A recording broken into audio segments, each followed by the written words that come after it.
This episode, I'm gonna record with the mic in my hand. I'm gonna do that too. Yeah, because I just feel like it's just better like this. I don't know about you guys, but before we even get into the intro, why? I know, like, why do you guys love seeing like things in people's hands while they talk? I don't know what it is, but people love doing that. So this episode, first of all, we're in a whole nother country. Second of all, I just wanted to try something different along with the. Y'all see the Show background? them your shirt. No, they not ready to see that yet. I'm not ready to see that yet.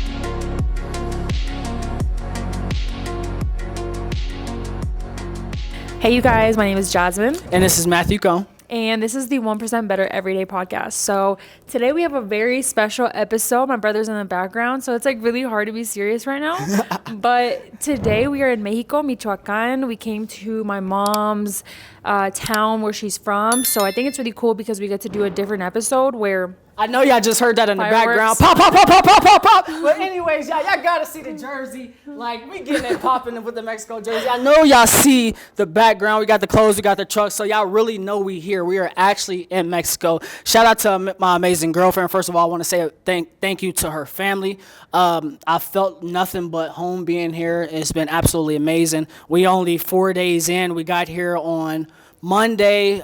Today is Thursday, and it's just been absolutely amazing. I am not in a tourist city. I didn't go where all the white folks be going down there to pay money and chill on the beach. No, we actually in the hood today. Like, we really, really here. Like, and not only that, a lot of people make memes on Twitter like, this is your Mexico, this is our Mexico, but Facts. This is really from like We really la here. ciudad or like el pueblo that my mom is from, because my mom is from Marabatío, Michoacán. So we were actually just even discussing that yesterday.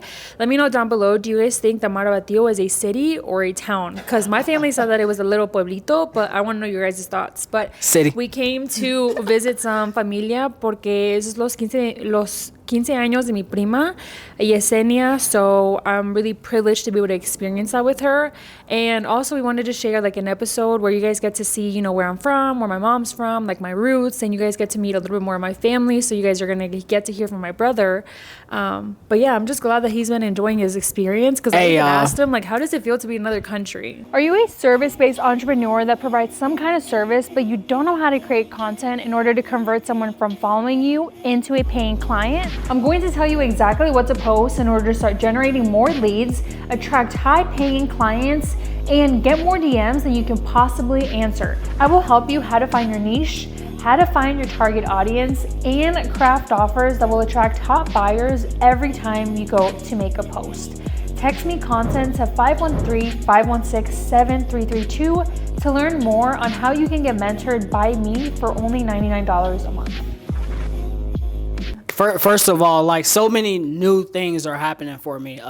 Just being able to experience, knowing that most of the time, everywhere I go, and Jazz know this, I'm really the only black person in the area. Like, in high school, I was the only black kid that played soccer. In high school, I was the only black kid that ran cross country. So everywhere I go, people look at me like I'm a unicorn. So this is nothing new to me. But just being able to experience it, the culture, you can, when we first got here, it smelled differently. Everything is different. It felt differently. The food, like, we ain't even got into the food yet. Y'all know we usually got food eaten on our episodes anyway, but just being able to experience that, like, everybody should be able to get out and enjoy another country. Like, it's just been absolutely amazing. Yeah, and like the first thing we did was, of course, go shopping things, because we wanted to keep memories. But it's just such a special trip for me, because I know I haven't been back to Mexico like in 15 years since I came with my tia. I know my family just came last year, but even that, we were talking about how it really is a privilege for us to be able to travel back to Mexico, especially when you have papeles, because we have some primas or we have some family members that don't have the same privilege. And that's also like another reason why we even started the podcast, was because I was telling my brother about something earlier, and I told him, like, you have to share your story, you have to share your voice, because other people might think that they're the only ones going through that, or I don't know, they just feel so alone in it. And then when you do speak up about it, other people relate to you. You never know. You never know who else out there has the same story as you. And most of the time, when you think you feel like you're going you feel like you're doing something alone or you're going through something alone, like there's tens of thousands of other people out there that's probably feeling the same way or going through the same shit you're going through. You just got to reach out to them. That's it. Yeah, so I did have to include that. Like, I am very, very privileged to be able to travel to Mexico because I know it's a luxury for me. Because, again, I have family members that can't and they wish they could. So Facts. this is a really, really a special episode from us. So, yeah, we're just going to talk about, our experience in Mexico, breaking generational curses. And Top 3 things I've getting experienced so far. Yeah, getting to know us individually a little bit more as we travel to new countries and we get to experience it together. Absolutely. What from an outside looking in, what have you seen from me that I've really was like, oh shit? Paying for the bathroom. Everybody gets so shocked when they have to pay for the bathroom here. And he walked into the bathroom right away. And I was like, wait, Matt, you're not supposed to do that. Shit. And the lady looked at him and I was like, wait. I was like, ¿Cuánto le debo? Because the bathroom was like 5 pesos, which if anybody knows, even for toilet paper, you have to pay. Even si quieres ir al baño, tienes que pagar. And so I think that was a strange shock for him, but he got used to it. Absolutely. And not only that, it's been just so many different things you really have to not necessarily prepare for it, but it's so many different things that you have to pick up on in order just to get through the city. Because again, I'm blessed because I have family here and I'm able to move around how I want to move around. And not everybody has that privilege to be able to go to a different country and then move how they want to move. Yeah, and I just want to say that I'm very, very blessed every day for the family that I have because I know every family has their problems or their highs and their lows. But I'm just very, very, very blessed with mine because they have just been so supportive of me and in my journey and bringing my boyfriend here. When you guys know, in Mexican cultural standards, that's even a thing where most Mexican families want you to be married first or they want you to be moved in first or they just have standards for you. So just for my family to be open like that and just, open their house to us like that, I think it just means the world to me. And I think I even told him, he's an amazing person. You guys already know that. But just to be able to see my family experience him with so much love and just, I don't know, just really, really enjoy your company. I think that just means a lot to me.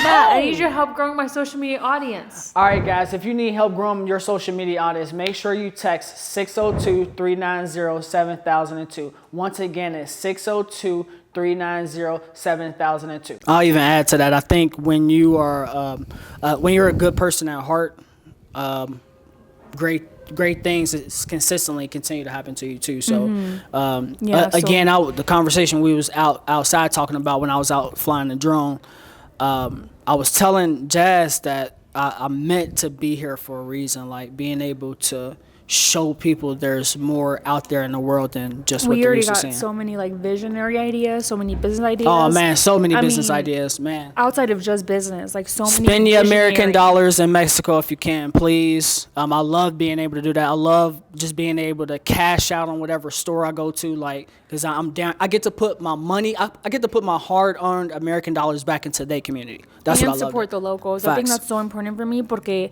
we were in El Mercado. We went to go walk to El Mercado and we were, shopping to get some stuff because for me, whenever I come here, I always get memories that I can hold on to because it's so rare for us to be able to come to Mexico and I haven't been here in 15 years, so who knows when the next time it's going to be.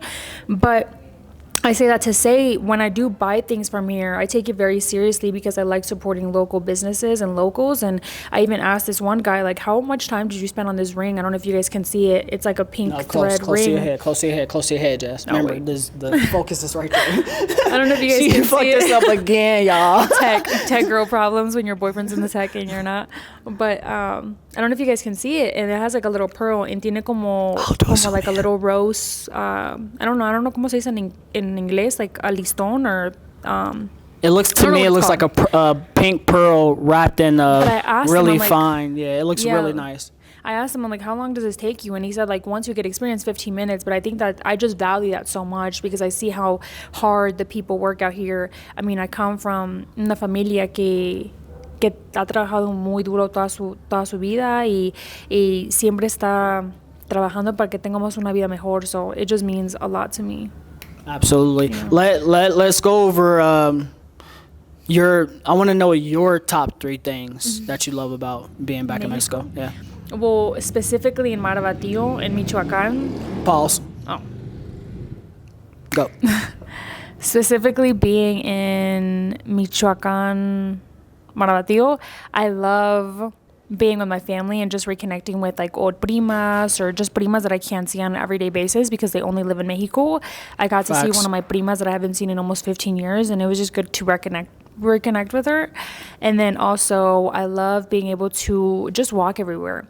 That's something that you can't really do in the US. I mean, en los Estados Unidos tienes que usar el carro para casi todas las cosas que tienes que hacer, para ir a la tienda, para ir, I don't know, everything. You have to use a car. And over here it's just a little bit more freeing, it seems like, you know, just to be able to walk everywhere, be able to, like, every time you go to the mercado, you see, like, family or stuff like that. It's just, like, you're in community. And then the third thing is that I love the food. I mean, you guys know I love food. I'm such a foodie at heart. And I think that's why I am a foodie at heart, is because I come from this kind of familia and cultural background. So I just love, like, the food that my abuelita cooks or my mom makes or all of it. Amo comida. And I was going to say, It really is a family thing when you're down here, really focused on family and just togetherness. Like, she was explaining to me, like, where we're at now, how we got the store in the front, then you got this house is fucking big. I'm gonna just say it right there. The house is fucking big, but it's not something like I can really explain. Like, I'm gonna have to show you pictures. I'm gonna do a really good job of trying to put some like videos. Yeah, and that's another thing that I try to tell him before we came. It's like, I can tell you and describe it to you, but once you get to experience it, it's totally different, because everything is different. I mean, even the houses are made differently, even the bathrooms are differently, even the parking lots are different. But I think for me, one thing that we can go into this is like, what have you learned out of this trip? For me, I've learned specifically from my roots how many generational curses every single family member is breaking. Facts. Because I realized that through my grandma, like, I think I've mentioned this before, my abuelita didn't know how to read, and then it was almost like my mom broke a generational curse by being the first one in her family to read. And then my mom didn't finish her degree or use it, but I went to school, I got a degree, I didn't use it, and I found a more... Wrong. You're using it. I am using it. But I found a more freeing opportunity that I created for myself. And that was another generational curse that I broke. So it just goes to show... Another thing is, like, my mom even said that sometimes they even get clean water. Like, tenían que caminar muchísimo para poder agarrar agua limpia. And that's something that even I don't take for granted anymore. Where it's like, we're just so privileged and we don't realize it.